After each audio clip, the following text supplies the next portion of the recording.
next guest, as we have a Brownlow Biblical. theme. Biblical. I like that. We've had Adam Cooney on already. We've got the Rat, Johnny Platten, coming up shortly. But let's go back to 1978 when this was announced. Will it be Knights? Will it be Blythe? Final vote. Will it be Wilson? Collingwood. Oh. Kay Worthington. North Melbourne's Malcolm Blight. And he joins us now, the Messiah. Hello, Blighty. Hello, Kim Dillon. Hello, Michelangelo Ruccius. Lovely to talk to two fine young gentlemen. Thank you, Oh, Malcolm. we love you, Southern Blighty. Cross Hotel. What did you wear that night? I wore a sort of a black and white check herringbone suit with a red tie, bright red tie. And Graham Teasdale won the year before in that brown suit, Yes. and he got more notoriety than mine. I thought mine was outstanding. Yes. Blighty, just hearing that, does it bring back memories? Look, it does. This is the best story I can say about the Brownlow. People say, where does it fit in? I must say, in Queensland, as you know, I lived there for a number of years, it was the thing that people could relate to, Queenslanders, even northern New South Wales, that they got the Brownlow medal. They understood it. Now, did they know I played in premierships and coached and all that? Not 100% no, but everyone knew what the Brownlow meant. And I often quote the great Lee Matthews, who won everything and got a lot of votes, million votes, just didn't, get enough in the 1 year. Almost right. And he said, someone asked him, you won everything but the Brownlow. He said, would you have liked to? And he said, of course I would have. Yeah. Hey, it's amazing going back, Blighty. We got all your stats from that season. You had a hell of a year, which states the obvious. But for those that can't remember, though, Rooch, Blighty won with 22 votes. Yep. Peter Knight second, 21. Gary Wilson, the Fitzroy genius, with 20. Yeah. Fourth place, Kevin Bartlett with 19. And then Gary Dempsey, who did win one, with 16 votes. There was just the best in the business right up the top there. And the extraordinary thing, Malcolm, is when we go through these stats, and I know you love going through figures, so you finished up as the umpire's choice for the best player of the competition, but that year you were giving away twice as many free kicks as you were getting. Yeah, it's amazing that.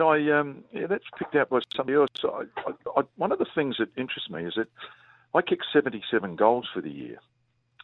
I did play a lot more in the forward line than I had done previously. I still played ruck rover, and I also played centre-half back and full-back that year, and centre-half forward like I did every year.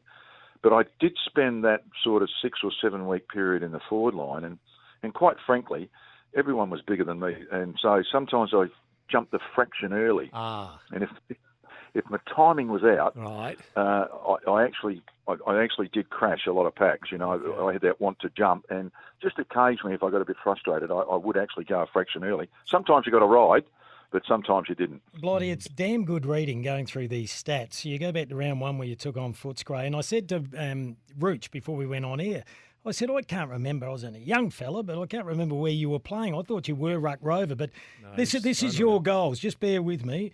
Round by round. 3, 3, 4, 4, 3, 2, 7, 3, 3, 4, 2, 8. Now, I'm presuming this was when you're at centre half back. 1, 1, then 6, 4, 3, 8, 1, 4, 2. And then in the finals, you had quite a final series that year. So I played centre half back. For the finals. So why? And you lost the finals. The final. I did. Yeah, I think it was the grand final I played centre half back in, but and then got injured. No, the grand final I got injured, so that was first minute of the game, so that was dead dawn. So what happened there, Malcolm? Yeah, what did happen? Because you kicked 11. Kicks, you kicked 11 goals at Footy Park on the eve of the finals against Sturt. Yeah. And then you moved into defence. What was Barassi thinking? Just explain the Sturt thing. Because North Melbourne were minor premiers, Sturt were minor premiers. They had the week off because, you don't play the qualifying elimination final.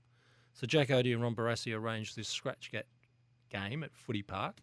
Malcolm Blight kicks 11, wipes Sturt off the floor. And what did Barassi do to you after that? Well, the first one I actually played forward pocket, and we actually didn't do very well. Actually, I remember the ball not coming down. So I went back on the ball in the second half and got a lot of it. And the following week, I reckon I played centre half back for some reason. It's a bit wobbly, but Alan Martello was the centre half forward and I actually played on him a couple of times, I think, during that final series. So it was actually hard to kick 120-metre goals. You could handle the 80-metre goals, but it was a long way down to centre-half back. So, I look, in all fairness, I did play a lot of spots. But I did play some at full forward for some reason. That worked out that way. And I must say, the only thing I ever did not do in football was kick the ball the wrong way. But geez, I did play a lot of spots. Hey, let's go back to that night again. Were you favourite that night? Who was the favourite, and did it come down to the last round? No, in those days they weren't counted round by round, Kim. Oh. They were done like in my day in McGarry Medal. Even back then, they weren't done round by round. They were done to set up a thrilling finish. Right. So, the votes didn't change. The umpires put them in there. They just put them in order. No, so they didn't even read them 3-2-1, Malcolm, did they?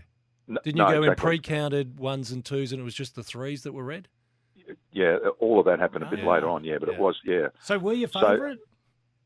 There was, I guess, this sounds funny, but there were three of us did, you do the rounds, and I won 3 awards. I think Peter Knight's won a couple and Gary Wilson won a couple.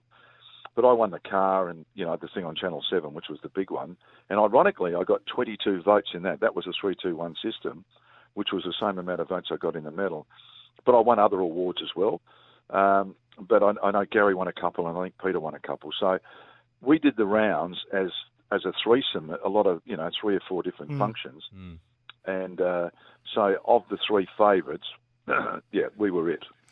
We just spoke to Adam Cooney about half an hour ago. When he won his, they'd just been knocked out of a prelim final. He didn't go to bed for 3 days after winning the medal. You had to play a grand final. Did you celebrate the medal? What happened after the Brown? No, I went straight home.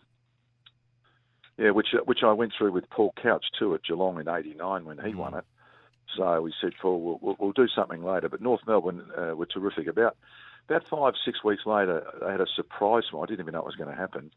But Pats and I thought we were going to a dinner in town and at this restaurant, and the whole club was there. So it was quite a nice surprise, actually. Yeah, covered by the 7 network the night. Hey, let's move to the present, Blighty. We're running a competition nearest the pin. People have to select who they think will win and with how many votes. Who do you like this year? Well, you're not going to believe this. I'm going to go for a first ever in the game. And the first ever is a game. There will be a tie, which has been done before, but the tie will be 2 teammates. You're going... Ooh. Oh, no, you're not going Petrarca and Oliver. Correct, I am. You are. And how many votes? Yep. I'm deciding between 20, 21 and 22, and the reason for that is, Max Gorn will get a few, but the rest will get none, and they've won a heap of games. I want to say 22 because I loved it when it was 22. A vote around was about the average for people in the good years. That's not what you had, 22 as well. Yeah, well, but it was also, if you look it up till that point and a lot of years after, it's only been in the last 7 or 8, 9, 10 years since Greg Williams whinged about not getting 3 votes in a 44-possession game. So now the umpires look for all the good players. And you know what? I did a game that year with he did. He got 3 votes, mate, and I wouldn't have given him 20th best on the ground. Everyone forgets that. So that part of it really annoys me. They get far too many votes now. The good players, so they always defer to the good players. So let's go back. So if 2 get it, I'm probably going to say 21 each, just for the hell of it.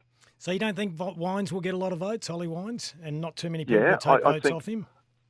No, that's probably true. I think Boak will.